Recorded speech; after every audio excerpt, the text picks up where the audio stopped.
クリムゾンキングの宮殿。バンド名の由来となったこの曲はクリムゾン結成以前にピートとイアンの2人の手によってその原型が生み出された。Now, one of the songs I actually wrote to sing myself from my band was In the Court of the Crimson King. And it was a sort of Bob Dylan song. You know, soft grey mornings, widows. It was like, and Ian took it and he rewrote the music.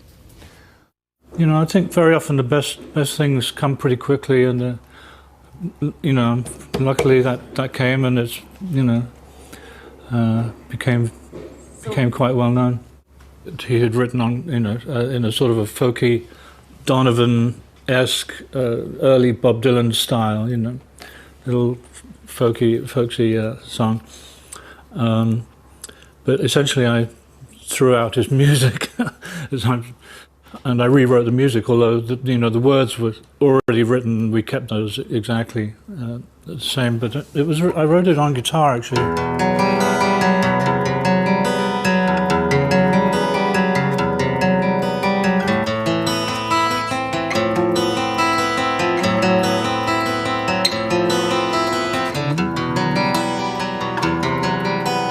Court of the Crimson King.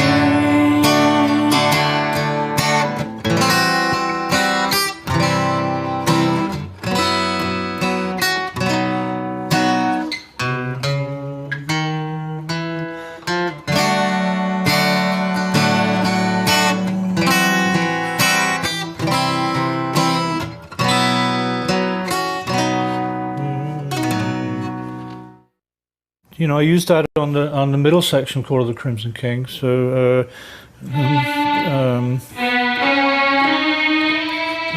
it goes,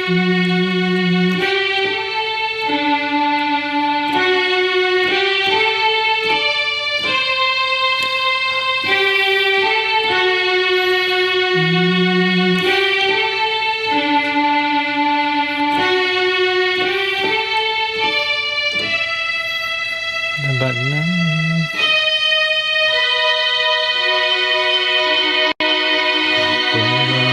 Da, da, da, da, da. And then back into the chorus. Da, da, da, da, da. Repeat then into the guitar. So it had to be better than what I had. Mine was 3 chords. Not very good Bob Dylan, you know, except the lyrics were interesting in their gothic way. Ian took it, he slowed the tempo completely in half, and then he had these ideas for where it could go with the choruses and answering things. He made it semi-classical, really. Poetry, folk song I had done had become this incredible thing, you know, like sort of the Moody Blues, but 10 times more interesting harmonically, somewhere on the way to Shostakovich or something. It was wonderful. Well, I had an unusual childhood.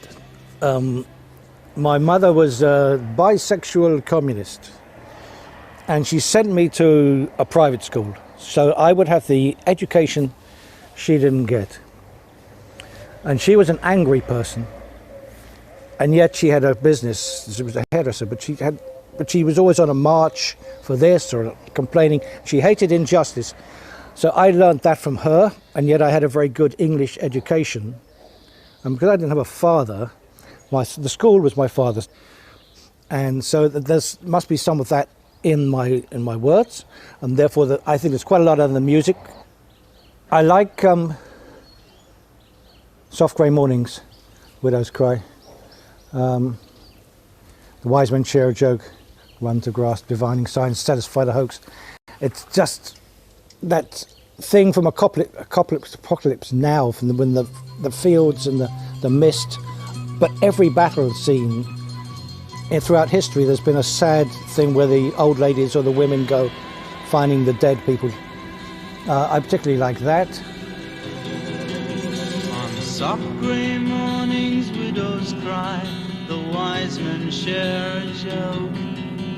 I run to grasp divining signs to satisfy the hoax.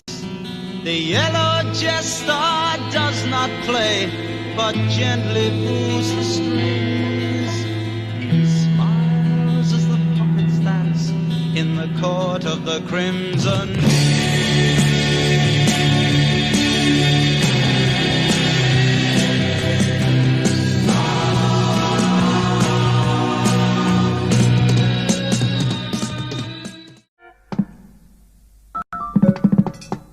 Robert was a very well-rounded guitar player. He knows all the jazz chords and everything else, and Mike was a very accomplished drummer.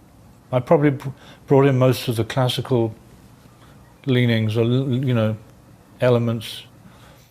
We're all slightly mad, slightly, not completely, but certainly eccentric. Everybody, all. It's a thing of all King Crimsons, the slightly mad people, and whatever.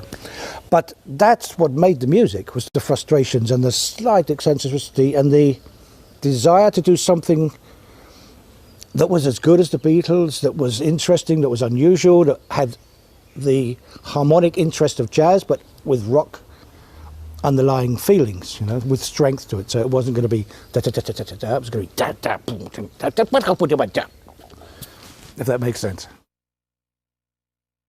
Well, we couldn't get away from each other, that's for sure. It was very, very close. We were right there on top of each other, and it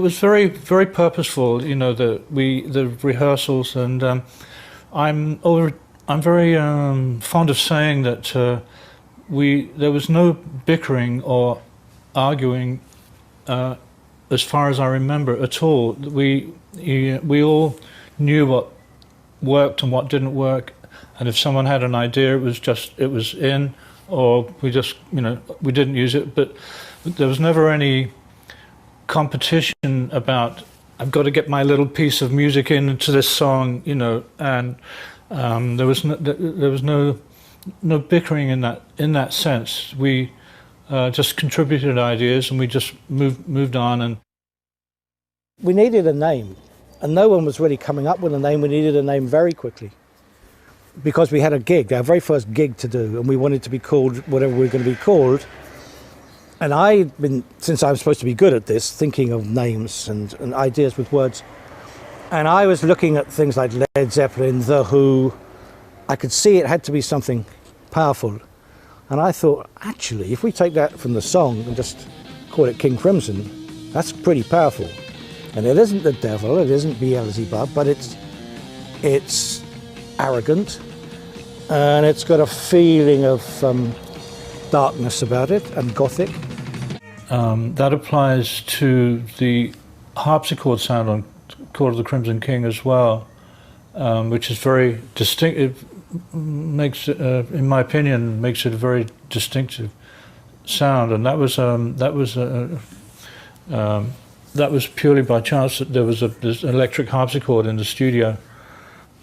It was completely out of tune, so I had to tune it up myself, and we put that on the chord. And so the four to the bar that you can hear is,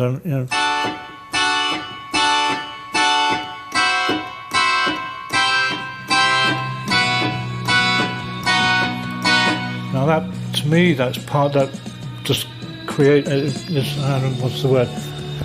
It's an essential part of the sound of that track.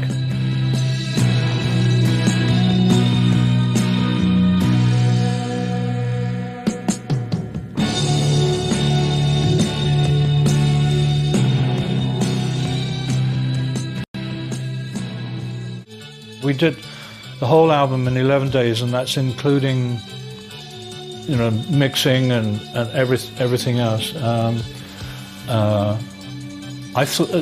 one point I thought it was 8 days, but then I checked my diary, and it's actually, there were a few more days, but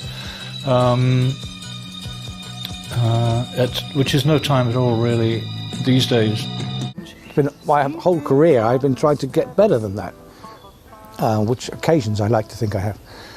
It was a wonderful experience. The good fairy is looking, so that's what we used to call it. I definitely think there was something, some energy, some chemistry there of some sort that enabled us to get it done, finished, and the sounding is the way it does.